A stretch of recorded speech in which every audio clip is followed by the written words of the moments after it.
Hello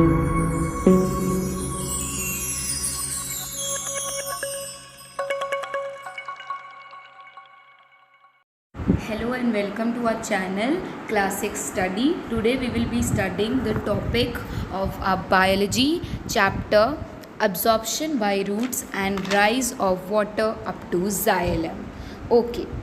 First of all, water is an important constituent of the protoplasm.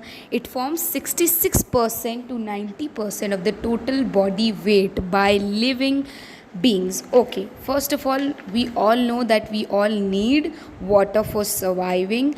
Its importance to living beings is due to its following characteristics. And what are the characteristics? It is universal solvent and it is stable and remain liquid between 4 degree to 98 degree. Okay, now functions of water in the life of a plant.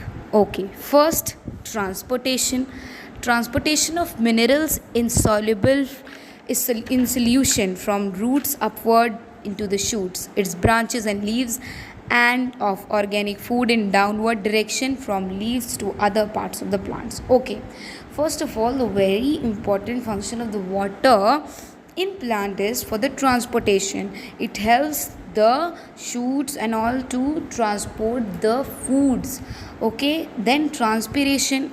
Okay, a large amount of water is lost by the aerial parts. What do you mean by aerial parts?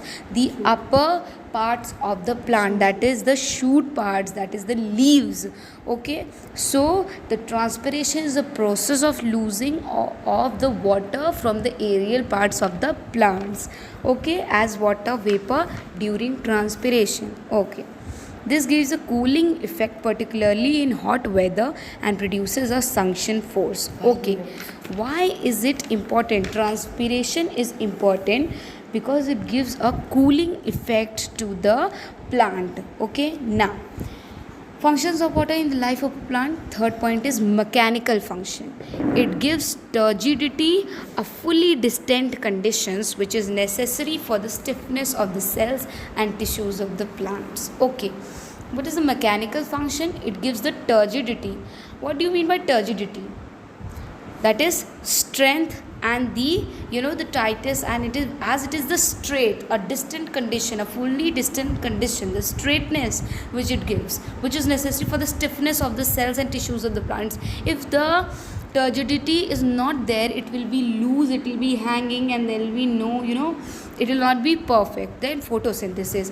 Water is used as a raw material in the green leaves for the synthesis of food. Okay, the next important function of the water for the plant is for the photosynthesis. We all know water is used as a raw material, like we use the same way green plants and their leaves used to synthesize the food. Okay, now in this point photosynthesis, it is very important to learn the formula, that is 6CO2 plus 6H2O, which is converted to 6C6H12O6 plus 6O2, and there the form of gases, and that's the glucose, and that's this. Now we will study about the roots of a plant. Okay, root is the descending underground part of the plant. What do you mean by descending? That it is the downward underground part of the plant. In all plants, the roots grow in soil. We all know that the roots are inside the soil. Okay, if a green herbaceous plant is uprooted, its roots are cut away and the plant is fixed back into the soil. Okay, and the plants would slowly dry up and die. Hence, roots are essential for the life of the plants. We all know, because if the green plant is uprooted, when the roots goes, so what happens here? The plant is dead. So it is fixed again. Roots fix the plant firmly in the soil, and the hair absorb the water. It dissolves minerals from the soil, and roots conduct water and dissolve minerals and salts upward the stem and ultimately to the leaves. So the roots are very important for a plant. Okay, how? So thank you, and subscribe our channel Class 6 Study. For more updates, please keep updated.